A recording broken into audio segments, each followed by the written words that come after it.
Ah, Tuesdays. That glorious day that we feed our insatiable lust for buying Blu-rays or DVDs or anything that we just constantly need in our life. Yeah, I need all these things in my life.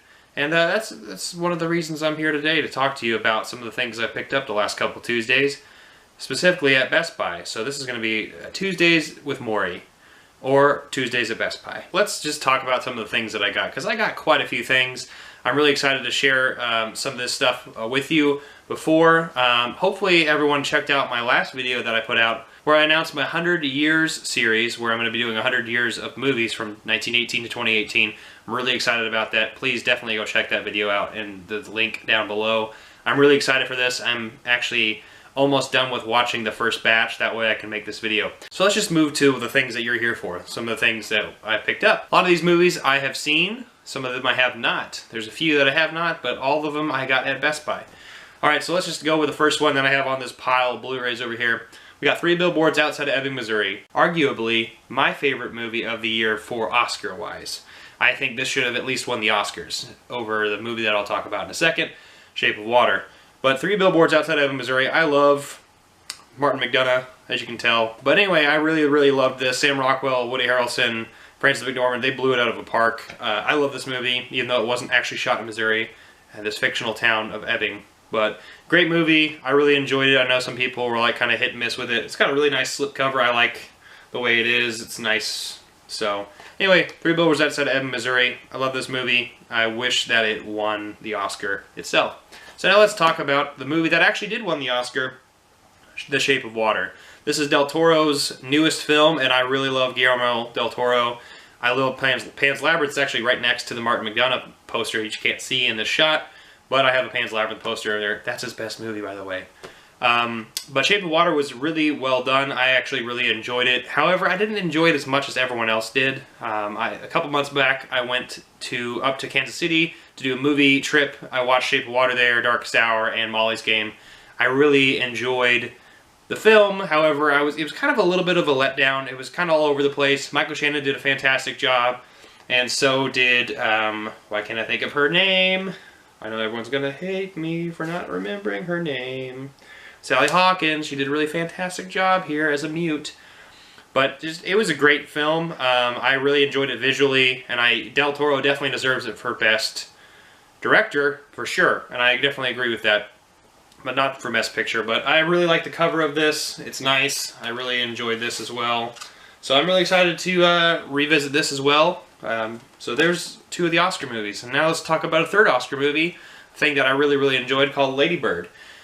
Alright, Greta Gerwig did a fantastic job with Saoirse Ronan, and we had Laurie Metcalf here as well. A bunch of other people like Lucas Hedges and Timothy Chalamet, which I'll talk about in a second as well.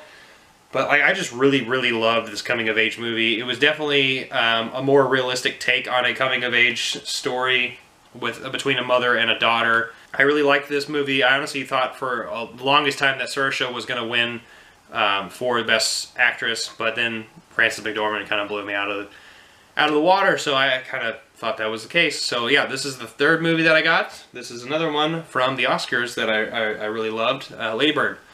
Alright, so let's move on to another Oscar film. I think the only one left on the list.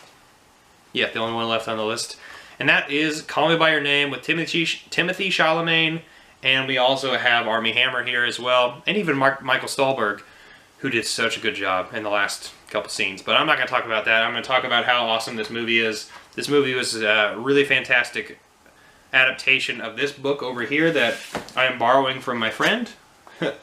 Yeah, right there. Andre Ackerman. Hopefully I'm saying that right.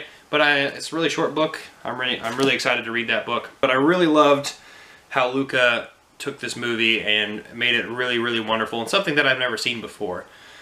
And it's just a heartwarming tale, especially the last two scenes, the climax of the film and also the final scene are just it kind of breaks your heart, but you kind of understand. So definitely check out Call Me By Your Name. This is another one of the Oscar movies of the year that I think Timothy Chalamet could have potentially won Best Actor here. But so these are four of the movies that I really loved from last year. So let's move on to some other movies that came out last year, but were also pretty damn good. That first one being Disaster Artist. I really loved James Franco and his brother's take on Tommy Wiseau and The Room. I thought this was a really kind of nice story of someone who's kind of just not all there and just is... He is what he is. Tommy Wiseau is how he is, and this is kind of just a story between Greg and Greg Sestero, who is what Dave Franco plays in the movie, and also we have Tommy Wiseau, we have James Franco playing him. This really weird relationship with each other, and it was a really well done movie. Had some funny parts in it. Wasn't as good as I expected it to be, but it was pretty fun nonetheless. So, Disaster Artist. I almost said Call Me by Your Name. Alright, now we're going to move over to the TV series that I just got. This came out recently. I have not seen this, and that is The Handmaid's Tale. I know nothing about it. This is season 1. I just know it's really well done. I've been told to get this by a lot of my friends and really check this movie out. It's a future dystopian kind of world, I know, where women are kind of in a backward society where women aren't allowed to do as much as they are allowed to in obviously the normal world, but it's kind of a parallel, well, a very extended parallel to what's going on in the world today. So we'll see about that. I will check into this. I don't really want to get into that, but I'm really looking forward to checking this movie, this television series out. I'm usually talking about movies. Really looking forward to this. And Elizabeth Moss, I really like. I really loved her in Mad Men, and I loved her in the film The One I Love. And so I like a lot of things that I've seen her in. So anyway, can't wait to check out Handmaid's Tale. Alright, next on the list is something I have not seen yet. It is the newest Richard Linklater movie that's called The Last Flag Flying. This is with Steve Carell, Bryan Cranston, and Lawrence Fishburne. I don't really know much about this. I just know that they are all old Army vets. They're all friends. I don't know about Army vets, but they all served during the Vietnam War, and they kind of come together with one of their sons who is also in the military dying. And so it's kind of just a... I always love Linklater movies because it just connects people. And you just see a different aspect of people that maybe you may know, but you don't really understand. So that's something that I always enjoy about his movies. But I've heard this is a good one, and I can't wait to check this movie out. Alright, next is an A24 film, which I had some kind of discrepancies to watch, but I really am getting into Westerns again. I don't know why. But this is The Ballad of Lefty Brown, and so I'm really looking forward to this. Bill Pullman, he plays in this Western that is kind of a short but kind of sweet movie. He is not the normal hero, archetypical hero that you see in most Westerns. He's the sidekick of a hero that happens to get shot and dies, and he has to figure out stuff. I haven't seen it yet, and so I really don't know much about it, but this is one of the films that I really can't wait to look at and just watch. I heard it's just a good movie, and that's something that I always like. I always like good movies, so...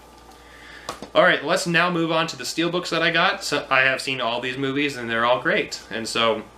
We'll go back a little bit in time. I got Blade of the Immortal, which I saw actually in theaters here in Springfield at the Alamo. There's only one other person in the theater. I actually really enjoyed this movie.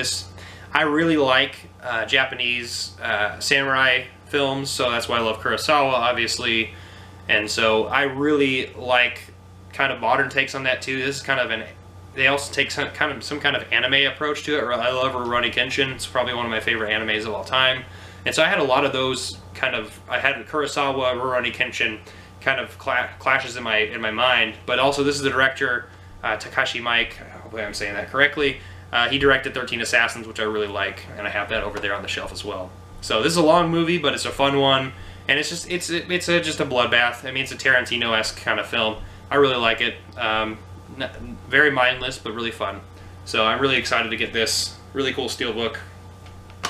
Need a little bit more in there. So this immortal guy is going to fight off an army of people. It's really great. Alright, so next we're going to move on to Disney classic Lady and the Tramp. I really love this movie. I haven't seen it forever, but it just got re-released on steelbook and on DVD and Blu-ray. And so I'm just really excited to see it again. Nothing much else to say about that. I just need to add more to my Disney collection. Alright, speaking of Disney, let's move on to the best animated film of all time from last year. From last year. Coco. And I really loved the design of this steelbook. I saw this actually earlier this year. Hello, I forgot to get out the old digital download. But anyways, there's all this. It comes with the Blu-ray and the DVD and some bonus features, I'm sure. I really love this movie, and I thought it was... I really slept on it. I didn't watch it until earlier this year, like I said. It played one day in my theater. Again, it re-showed without the short. So I'm really looking forward to watching this again. Made me cry a little bit, because that's what I do now. I'm getting older, I cry. Alright, and finally, the movie that had me laughing because I love this director so much, Thor Ragnarok. Taika Waititi did a really, really well done job here of reviving Thor for the people who didn't really care about him. And so this is the newest Steelbook with Thor Ragnarok that just came out. I think I've taken all that out. On the other side of this is Hulk, obviously, so you got a Planet Hulk kind of combination here. This movie was hilarious. Jeff Goldblum was great. Chris Hemsworth was great. Everyone in this movie was pretty great. Cate Blanchett and Anthony Hopkins. I thought this was a very touching film.